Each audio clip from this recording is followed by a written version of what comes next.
Hello friends and my dear students. आज की इस वीडियो हम लोग करंट इलेक्ट्रिसिटी में बात करने वाले हैं नंबर ऑफ़ फ्री इलेक्ट्रॉन्स, यानी किसी भी मटेरियल के अंदर नंबर ऑफ़ फ्री इलेक्ट्रॉन्स कैसे निकालते हैं। मटेरियल कहने का मतलब यहाँ कंडक्टर है, क्योंकि free electrons most of the case conductor में ज़्यादा पाया जाता है। इंसुलेटर में तो ना के बराबर होता है, और सेमीकंडक्टर में होता भी है तो थोड़ा लेस मात्रा में होता है अगर उसका टेम्परेचर हाई कर देंगे तो यहाँ पे नंबर ऑफ़ फ्री इलेक्ट्रॉन्स निकाल रहे हैं। इसका क्या मतलब है, हम लोग कंडक्टर का बात कर रहे हैं। तो ये नंबर ऑफ़ फ्री इलेक्ट्रॉन्स निकालेंगे तो हम लोग जो अपने डेली लाइफ और या हम लोगों के होम में जो वायर यूज होता है वह मोस्टली एल्युमिनियम या कॉपर वायर यूज होता है। तो हम लोग आज एल्युमिनियम और कॉपर वायर में फ्री इलेक्ट्रॉन्स निकालने का कोशिश करेंगे। तो नंबर ऑफ़ फ्री इलेक्ट्रॉन्स किसी भी वायर में निकालना है तो उसके लिए आपको दो चीज़ दिया रहना चाहिए। एक तो वायर का डेंसिटी पता रहना चाहिए कि जो वायर है उसका डेंसिटी क्या है, और हमें उसका mass number, atomic mass number पता रहना चाहिए, यानी सिंपली उसको बोले तो मास नंबर पता रहना चाहिए। और भी पता रहना चाहिए कि वे एटम कितना, उसके आउटर मोस्ट इलेक्ट्रॉन में कितना इलेक्ट्रॉन फ्री रहता है। तो वे सारा चीज़ वैलेंस इलेक्ट्रॉन के बारे में भी जानकारी थोड़ा रहना चाहिए, वैलेंस इलेक्ट्रॉन। और ऑब्वियसली वॉल्यूम भी पता रहना चाहिए, लेकिन वॉल्यूम अपने मन से मान लेंगे कि 1 सेंटीमीटर क्यूब या 1 मीटर क्यूब। तो ये तीन चीज़ पता रहना चाहिए, और अगर ये तीन चीज़ पता है तो हम लोग किसी भी वायर में हम बता सकते हैं कि कितना उसमें फ्री इलेक्ट्रॉन्स है। तो सबसे पहले हम एल्युमिनियम वायर में बताएंगे। तो देखिए, हमने डेंसिटी यहाँ लिख दिए हैं। डेंसिटी ये कितना है, 2.7 एल्युमिनियम वायर का होता है ग्राम पर सेंटीमीटर क्यूब। अगर इसे हम एसआई सिस्टम में बदलेंगे तो 2700 यानी 2700 kg पर मीटर क्यूब। उसी तरह कॉपर वायर का डेंसिटी दिया हुआ है। सबसे पहले एल्युमिनियम वायर का निकालते हैं, जस्ट लाइक आप कॉपर वायर का भी निकाल सकते हैं। तो मैं आपको एल्युमिनियम वायर निकाल कर यहाँ बताता हूँ। तो एल्युमिनियम वायर में देखिए आपका डेंसिटी दे दिया है, इसको मैं रो मान लेता हूँ। रो इज इक्वल टू इतना दे दिया है, ठीक, या इसको भी रो मान सकता हूँ। और आप जानते हैं मास नंबर क्या होता है एल्युमिनियम का। एल्युमिनियम का मास नंबर को किससे करते हैं, ए से डिनोट करते हैं। एल्युमिनियम का मास नंबर कितना होता है, 27 AMU।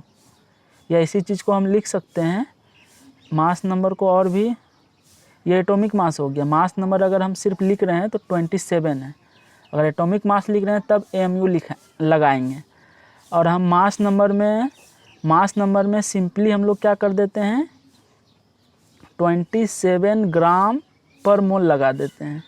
इसका क्या मतलब हो जाता है, ये मॉलिक्यूलर मास हो गया, जिसको हम लोग एटॉमिक मास भी कहते हैं। अगर मॉलिक्यूल रहेगा तो मॉलिक्यूलर मास, ये क्या हो गया मेरा, एटॉमिक मास हो गया, क्योंकि यहाँ पे एल्युमिनियम एक एटम के जैसा बिहेव करेगा। तो एटॉमिक मास, और ये एटॉमिक मास क्या है, पर मोल है, यानी 27 ग्राम।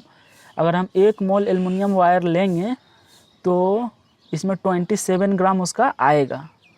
मास नंबर में सिर्फ ग्राम पर मोल लगा देने पर ये मॉलिक्यूलर वेट जैसा कुछ हो जाता है। तो सिंपल सा ये हमको पता है। अब यहाँ पर हमें निकालना है कि इसमें कितना होगा। तो हम मान कर चलते हैं एल्युमिनियम, ये वायर है, मान लेते हैं ये एल्युमिनियम वायर है। तो इस पूरे एल्युमिनियम वायर का हमको मान लेते हैं, इस पूरे एल्युमिनियम वायर का वॉल्यूम पता है, इस पूरे एल्युमिनियम वायर का वॉल्यूम पता है। तो इसके लिए हम लोग क्या करेंगे ना, सबसे पहले 1 सेंटीमीटर क्यूब, यानी इसके अंदर 1 सेंटीमीटर क्यूब का एक क्यूब बना लेंगे। तो इसका वॉल्यूम कितना हो जाएगा, इसका वॉल्यूम हो जाएगा, मान लेते हैं 1 सेंटीमीटर गुना 1 सेंटीमीटर गुना 1 सेंटीमीटर। तो इसका वॉल्यूम कितना हो गया, 1 सेंटीमीटर क्यूब। यानी इस एल्युमिनियम वायर का वॉल्यूम, ये पूरा वॉल्यूम हमें पता है भी है इस पूरे वायर का, लेकिन हम पूरे वायर का एक बार में नहीं निकालेंगे। हम लोग क्या करेंगे, पहले 1 सेंटीमीटर क्यूब वॉल्यूम ले लेंगे इसके अंदर का, 1 सेंटीमीटर क्यूब, और इसमें पता करेंगे कितना नंबर ऑफ़ फ्री इलेक्ट्रॉन्स है। तो ये पता करने के लिए देखिए यहाँ पे क्या दिया हुआ है, इसका डेंसिटी कितना है, 2.7 ग्राम पर सेंटीमीटर क्यूब दिया हुआ है। इसका मतलब अगर हम 1 सेंटीमीटर क्यूब एल्युमिनियम वायर लेंगे तो उसका वेट कितना होगा, 2.7 ग्राम होगा। यानी ये वेट हो गया 1 सेंटीमीटर क्यूब का। और यहाँ पर भी 1 सेंटीमीटर वॉल्यूम है, तो यानी हम कह सकते हैं इतना सा एल्युमिनियम का वेट कितना हो गया 2.7 ग्राम।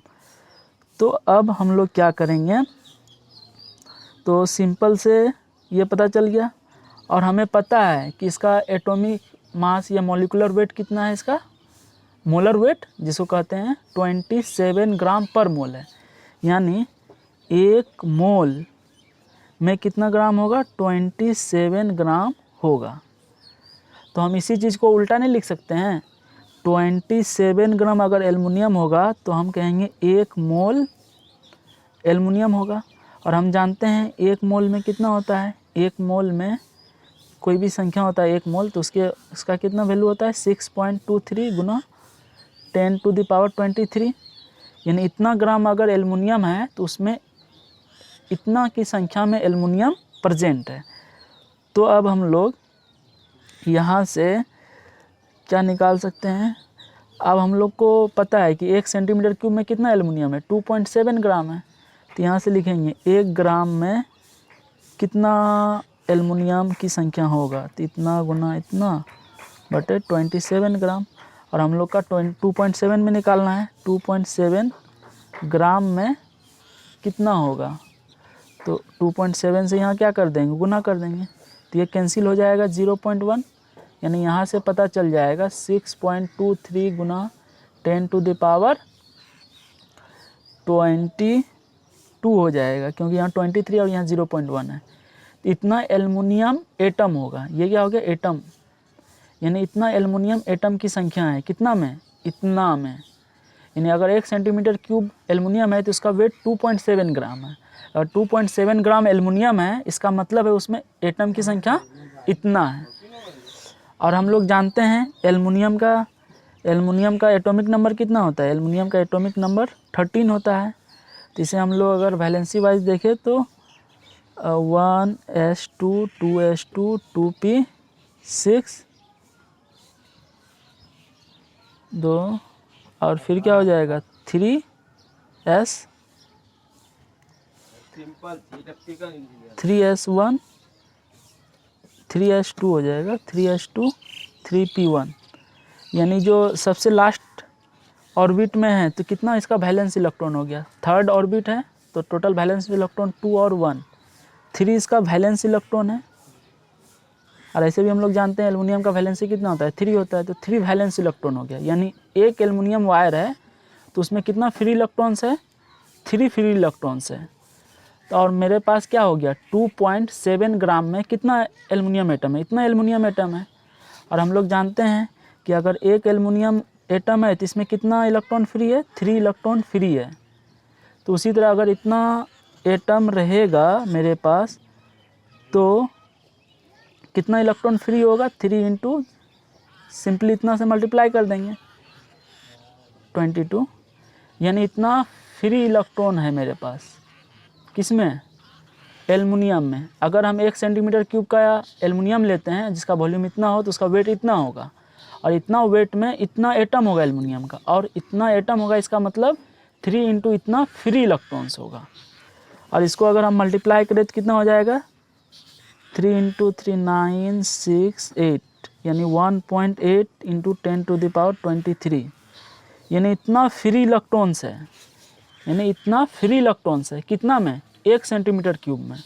और अगर हमको इस पूरे वायर का वॉल्यूम पता है कि इस पूरे वायर का वॉल्यूम मान लेते हैं 1000 सेंटीमीटर क्यूब है या 100 सेंटीमीटर क्यूब है इस पूरे वायर का, तो 1 सेंटीमीटर क्यूब में इतना फ्री इलेक्ट्रॉन्स है, तो हम क्या कर देंगे 100 से मल्टीप्लाई कर देंगे।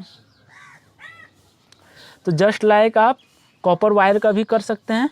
मैं इसका नंबर ऑफ फ्री इलेक्ट्रॉन्स आपको बता देता हूँ कैलकुलेशन करके।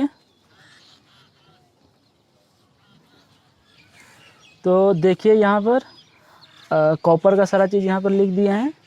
कॉपर का एटॉमिक मास कितना होता है 63.5 AMU। तो इसका एटॉमिक मास नंबर कितना हो जाएगा 63.5। तो इसको हम मोलर वेट जैसा लिखेंगे तो ग्राम पर मोल इतना लिखेंगे। तो यहाँ पे सारा कैलकुलेशन कर लिए हैं। तो हम कह सकते हैं कि 1 सेंटीमीटर क्यूब में इतना वेट है तो इतना ग्राम रहता है तो 1 मोल संख्या होता है, यानी इतना कॉपर एटम होगा। तो यानी 1 ग्राम में कितना तो इतना ग्राम है 1 सेंटीमीटर क्यूब में, इतना में इतना एटम हो जाएगा।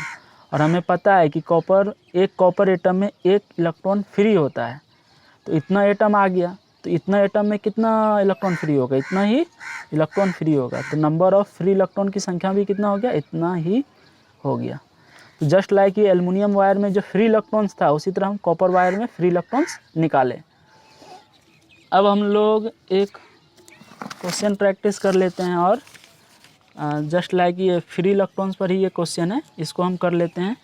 तो यहाँ पे देखिए आपको क्या निकालना है, find free electrons per unit volume for metallic wire of density दिया हुआ है, और एटॉमिक मास नंबर दिया हुआ है, और नंबर ऑफ फ्री इलेक्ट्रॉन्स निकालना है। पर एटम इज 1, और नंबर ऑफ फ्री इलेक्ट्रॉन्स अगर एक एटम है तो उसका 1 है। तो जस्ट लाइक अभी जो बताया, जस्ट लाइक वही सारा प्रोसेस करना है। मैं तुरंत यहाँ पे करके दिखा देता हूँ आपको 2 मिनट में। तो देखिए यहाँ पे फिर से, तो यहाँ पे मैंने सॉल्व कर दिया है।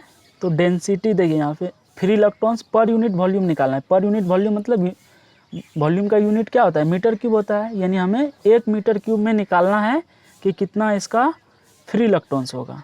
तो सबसे पहले यहाँ पे देखिए डेंसिटी का मतलब क्या होता है, डेंसिटी का मतलब होता है केजी पर मीटर क्यूब, यानी कितना किलोग्राम है पर मीटर क्यूब में। इसका मतलब है कि अगर हम 1 मीटर का वॉल्यूम लेंगे तो कितना केजी आएगा इसका द्रव्यमान, इसका मास 10⁴ केजी। यानी इसी को अगर हम ग्राम में बदलेंगे तो 1 मीटर क्यूब में इतना ग्राम वेट आएगा। यही सेम टू सेम है, लेकिन हम ग्राम में क्यों बदले, इसके पीछे रीज़न है कि इसका एटॉमिक मास नंबर कितना दिया हुआ है, 100 दिया हुआ है। 100 एटॉमिक मास नंबर देने का मतलब क्या है, 100 AMU।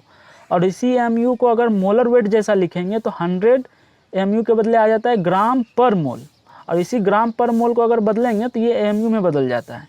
तो इसी चीज़ को यहाँ पे शॉर्ट ट्रिक अपनाया है कि इसको मोलर वेट में लिखने से फ़ायदा होता है। क्या फ़ायदा होता है, 100 ग्राम पर मोल हो गया। और यानी यहाँ पे कह सकते हैं कि अगर हम 1 मोल वे एटम लेंगे तो उसका 100 ग्राम वेट होगा। यानी इसी को उल्टा भाषा में हम कह सकते हैं कि 100 ग्राम अगर हम वे चीज़ लेंगे तो उसकी संख्या 1 मोल होगा। 1 मोल संख्या का मतलब क्या होता है, एवोगाड्रो नंबर, यानी 6.23 × 10⁻23 एटम होगा। यानी हम कह सकते हैं कि इसका 100 ग्राम में इतना एटम होता है, और हमको चाहिए क्या, 1 मीटर क्यूब में इतना वेट है, तो इसके अनुसार एटम निकालने का कोशिश करेंगे। तो इतना ग्राम में इतना वेट, तो 1 ग्राम में कितना एटम। तो इसी तरह 10⁷ ग्राम इसका वेट है, 1 मीटर क्यूब में मास है, द्रव्यमान है इसका, तो 10⁷ ग्राम में कितना, गुना कर देंगे। तो मेरे पास टोटल एटम की संख्या इतना आया, यानी इतना एटम है। और यहाँ पे लिख दिया है कि नंबर ऑफ फ्री इलेक्ट्रॉन्स पर एटम इज़ 1, यानी अगर एक एटम है तो एक फ्री इलेक्ट्रॉन्स है। और टोटल एटम्स कितना निकला, इतना निकला 6.23 × 10⁻28, यानी नंबर ऑफ फ्री इलेक्ट्रॉन्स भी उतना ही होगा, क्योंकि एक एटम में एक फ्री इलेक्ट्रॉन्स है। तो यानी फ्री इलेक्ट्रॉन्स की भी संख्या कितना हो जाएगा, इतना 6.23 × 10⁻28 इलेक्ट्रॉन। यहाँ से आप एक चीज़ समझ पा रहे हैं कि अगर हम 1 मीटर क्यूब ले रहे हैं तो उसमें इतना फ्री इलेक्ट्रॉन्स आ रहा है। तो यानी हम कह सकते हैं 1 मीटर क्यूब में इतना फ्री इलेक्ट्रॉन्स आ रहा है।